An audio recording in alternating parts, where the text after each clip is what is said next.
Australia! Yes! Kasi na-expect namin yung Tim Tam $3. Kasi sunny din today. We made it! And it's free. So, ginto ang food dito. Pero wala tayong magagawa, kailangan natin uminom. Pero medyo mahal, so wag na. Ganda naman yung mga shots namin.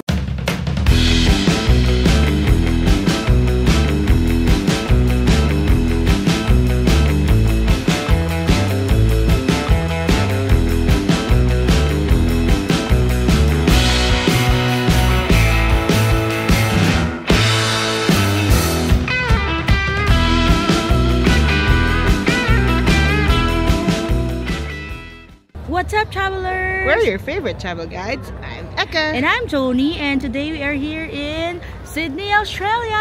Tara! Sabay-sabay tayong gumala! Let's go!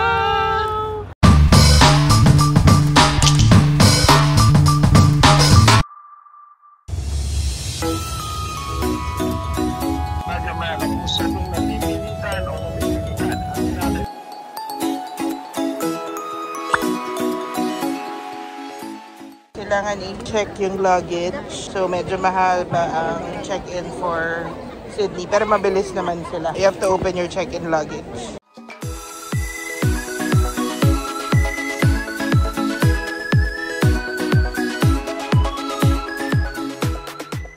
What's up mga chabibi? So, gagala na naman tayo today. Kahit na binabagyo, inuulan ng Metro Manila, tutuloy tayo sa Sydney, Australia!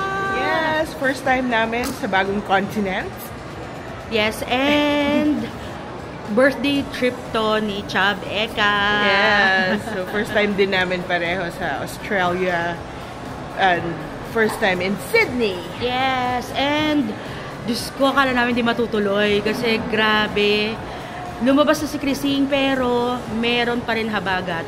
Well, by now na pinapanood nyo to, I'm sure matagal lang tapos yung baha. So, sana lang naging safe tayo lahat. So, medyo mahaba lang yung pila ng check-in for Sydney kasi lahat ng check-in baggages, they open it. Tapos, sinaswab, parang sinaswab siya. Sinaswab nila for drug test. Yes. Para safe. So, strict talaga ang Sydney. Yes, nanonood kami ng border security ng Australia. So, ano talaga siya, mahigpit talaga siya, mga chamibis. So, tip lang, wag nyo i-wrap yung mga check-in baggage nyo kasi tatanggalin nyo rin yun. Kasi kailangan yung buksan at isaswab nga siya. Yes. So, dapat madali siyang buksan. Tsaka yung mga gamit nyo, kung medyo particular kayo na hinahawakan yung mga damit nyo, make sure na naka-compression bag sila or naka-pack sila mabuti para hindi nila matouch yung clothes nyo. Yes, so that's a tip from Chab Explorers. And sa immigration, sobrang dali lang. Yep. So, 10 minutes, tapos ang tinanong lang sa akin, kailan ang balik? Yes. Maikli na yung pila ngayon, hindi gaya dati na sobrang tagal nating pumipila sa immigration. And sa akin walang tinanong. As in, tinignan lang ako, tapos nistampan yung passport ko, and then that's it. And sa security, wala ding pila. Yes. So, napakabilis ng ano ngayon, ng process ng check-in, immigration, and security. Kung hindi lang ganun masyado kahaba yung pila dun sa sa check-in, sobrang dali lang. Siguro 10 to 15 minutes tapos. Yes. Tapos, thank God, meron na ulit kaming lounge. So, nag-open naman ang Marhaba Lounge para sa BPI signature card holder. So, nakatambay kami, nakapag-edit pa kami ng konting minutes ng vlog, na next vlog namin na siguradong aabangan nyo. Yes, and hindi lahat ng credit cards natanggap sa Marhaba. So, i-check nyo sa mga banks nyo kung ano yung tinatanggap at merong perks ng lounge sa airport. So, tara! Sabay-sabay tayong gumala! Let's go! Tara na!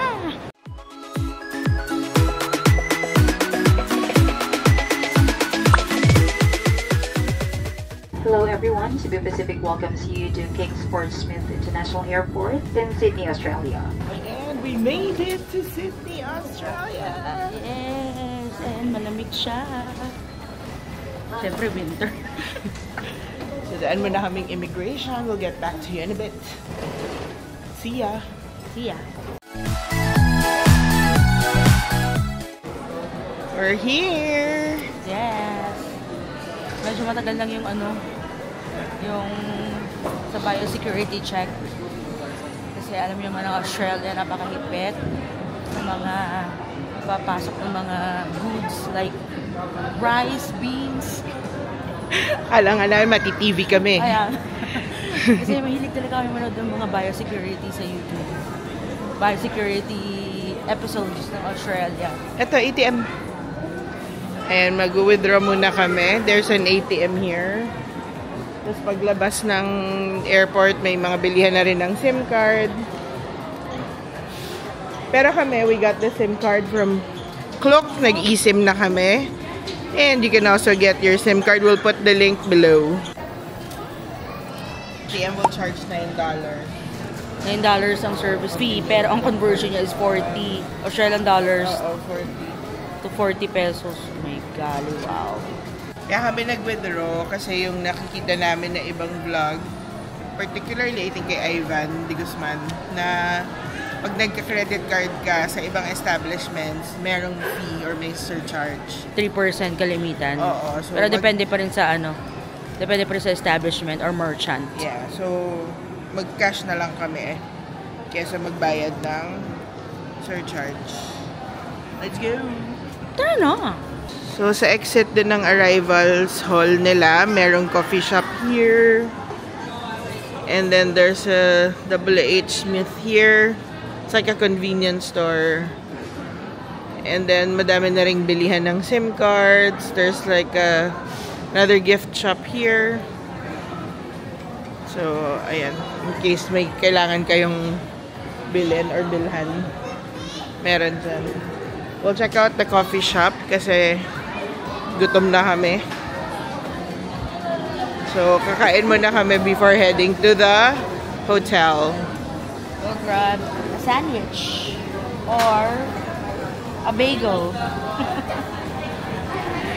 What about a croissant? So, kakain muna kami before heading to the hotel kasi super hungry na.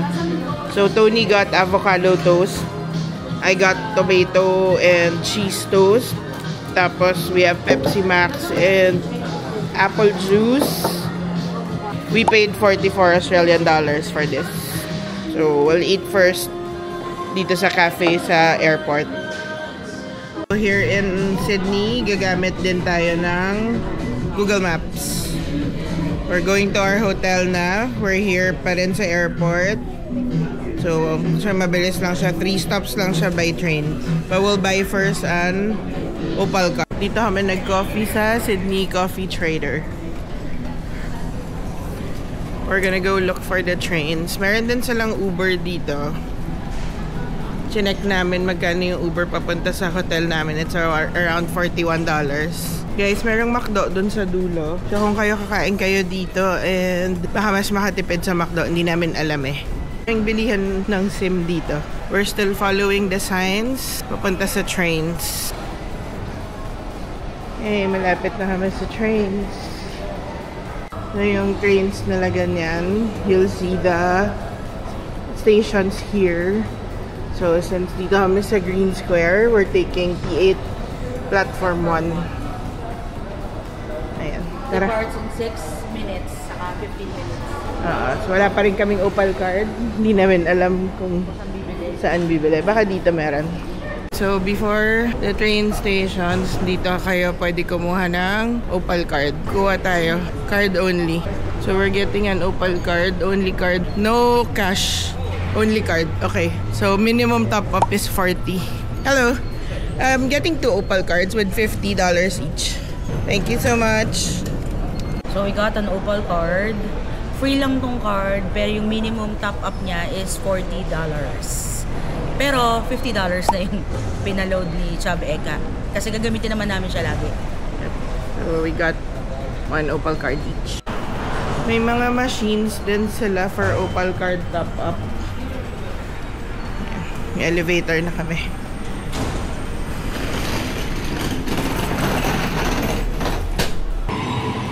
Yan yung train nila, double-decker train. So we'll wait for our train, tapos 3 stations lang to our hotel. Around 15 minutes to get there.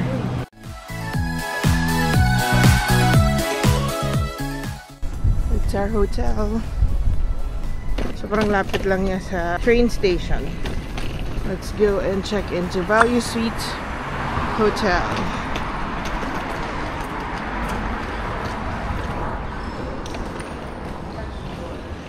Hello. Tagal lang niya mag-react. And here's our room. So, quick room tour. Pagpasok on your right, there's storage area with iron and your blow dryer. Siyempre may kabaya din dyan. Ayan. Merong microwave. And malaki yung fridge nila. Malaki yung fridge. Then, sa ibabaw ng microwave, meron na silang utensils. May mga mug, bowl, plate, and the kettle, knives. And there's a sink here. So, there's a mini pantry over here. May glass. May wine glass pa. Mag-wine-wine daw kayo. Ayan. Spoon and fork. Meron din sila. Oh, may mga pangluto, pero walang lutoan. Pero may mga syanse. Ay, ano na dito. Nagtitingin na pati cabinet eh. May trash can. Let's look at the water pressure.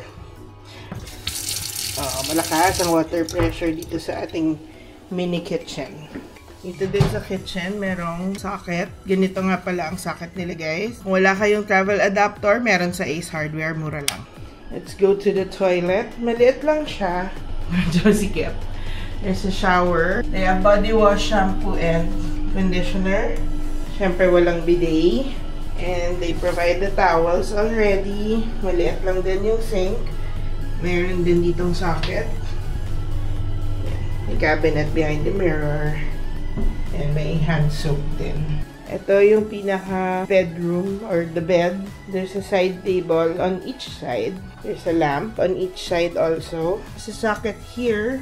TV. There's a phone here. Call reception. And my sitting area para pwede kayo kumain. And this is our view. View namin bubong. Pero okay lang. Doon yung train station. Doon kami galing. Kasi paglabas namin nakita namin yung Taco Bell. Ayun. And that's our room. Every morning 6:30 to 10:30 they have morning bites. So, malalaman natin bukas ano yun. Probably sandwiches or muffins. Pero they have coffee 24 hours. Good job ako ulit. Yes. Good job. Yun nga lang di uso 7-Eleven dito. May convenience store sila. Itutour namin kayo. Pero hindi ngayon. Kailangan itap yung card kahit anong floor ka pupunta. Siyempre, except ground. So, secured ang ating hotel. So, this is the first floor. Ito ba yung ground? Yung lobby nasa ground. There's a lounge here. At level 1, which we're gonna check out now.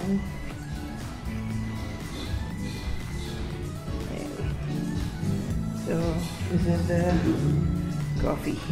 So, ayan. Here's the coffee machine. So, pods siya. Coffee pods. They also have tea. And they said this is 24 hours. Yung morning bites, I think it's also here. Ito, here's the instructions. Top chamber. And keep handle down.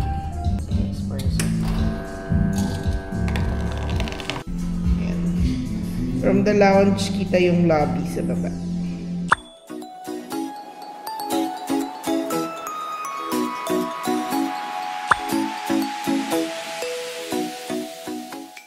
Hi mga chubibis! So, mag-dinner kami today. Kakain kami dito sa Cammy's Grilled Chicken. Pero in-order namin is Colombian burger. Alam niyo mga chubibi, 16 degrees. Pero nananapak yung lamig. Feels like 10. Tapos mahangin. Alam niyo naman pag winter, yung hangin talaga yung makakalaban nyo sa ginaw. Hindi yung temperature. Kasi pag humahangin talaga, mas doble or triple yung feels. So pagka-check-in sa hotel kanina, nagpahinga lang kami kasi nga wala kaming tulog.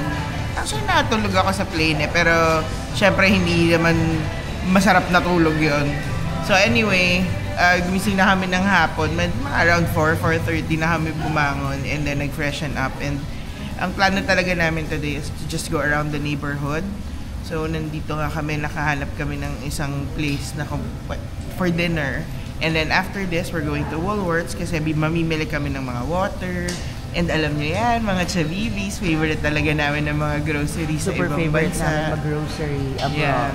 So, bibili kami ng water at saka plan namin bumili ng mga pwedeng pang breakfast kasi kahit hindi pa namin alam kasi ano yung morning bites nung sabi sa hotel may morning bites daw pero hindi kami sure kung ano siya. So, we'll probably get some cereal or since may microwave naman, something na pwede i-microwave siguro. So, yun. Bili lang kami sa Woolworths.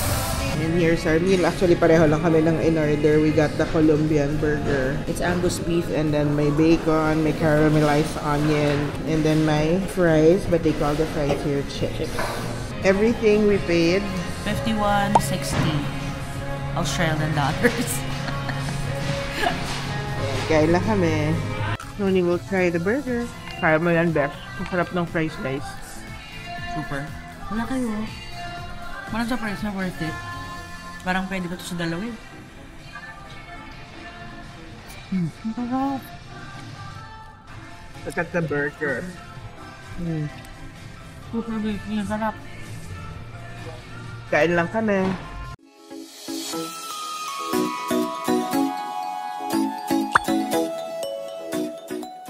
Sa konting hakbang lang from Cammie's is Woolworth Metro.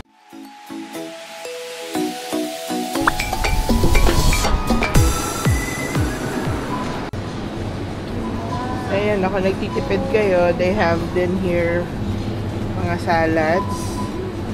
This chicken salad is for $6.50. They have sandwiches, $5.50. Curried egg sandwich, $5.50 also. May mga quinoa.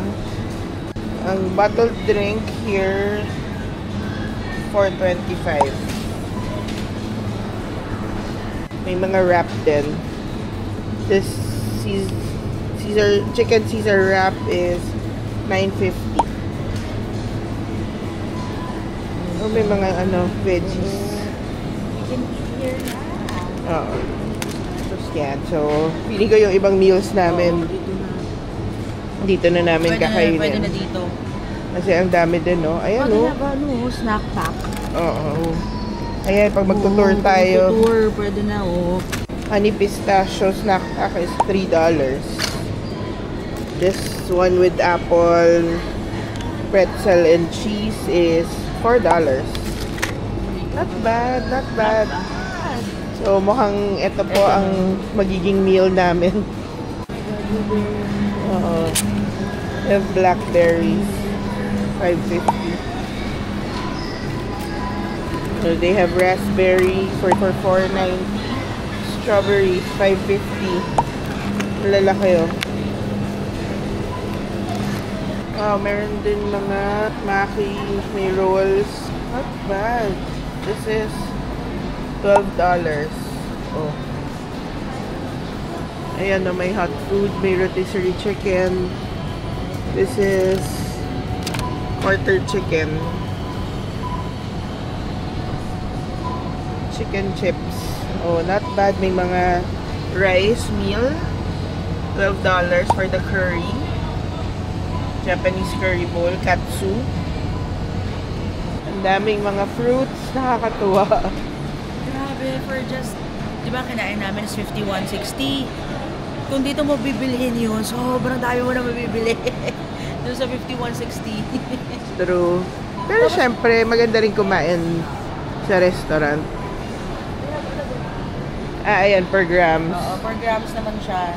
Ng mga Chewy chocolates. caramel. Para siyang, Oh my God. parang candy corner. Candy corner ng Woolworths. Chewy caramel, parang ang sarap niya. Diba? Tapos, shock dip. May gulay. Na snacks. O, kamote baka mo. Pero syempre, di naman natin maluluto yan. Okay, meron din croissant. Tapos may donut. $3.50. Croissant. O, party ba ang gusto nyo? Pwede na tayo kumuha ng lasagna dito. Actually, pwede tayo magpa-party sa hotel natin. Ang saya naman. Soybean sourdough, it's 8.50. Ang laki ah. Sa atin, mas maliit lang yan. They have sourdough, nakakat na rin. Country white sourdough, 8.50 din. $3 lang. Nakasale siya. Cadbury biscuit clusters, $3. Cadbury cookies, $2.75. Oh, pwede pa sa lupong yan, guys. Oh. Breakaway milk chocolate, $3. Medyo mahal yung Tim Tams dito sa Woolworth, $6 siya. So, no muna. Mango juice, $4. Mango nectar, $4. Ang laki na, oh. Yung water nila, guys, ang laki na. 1.5, 85 cents lang. So, bili kami ng water kasi may water naman sa hotel pero wala kaming lalagyan. They have din mga rice, $3.40. Pwede na i-microwave. Ayan din, pwedeng kainin kasi nga mahal yung mga restaurants dito. As a Pinoy na naghahanap lagi ng kanin, pwede nyo itong gawin. Tapos buy the grilled chicken or rotisserie chicken sa grocery. So, they also have here mga antacid. Ayan, in case you need it. Gaviscon dual action, $8. Ayan. And then they have Imodium, $14. Yan yung mga kilala natin eh. Na in case nagkasakit kayo dito, meron dito sa Woolworth Metro. They have Advil. Advil is $5.50. Deflam, $7. Strepsils, $8.75. Ayan. For allergies, they have Claritin here, $7.20. Meron din for kids. Aspirin is 95 cents. Ibuprofen, $4.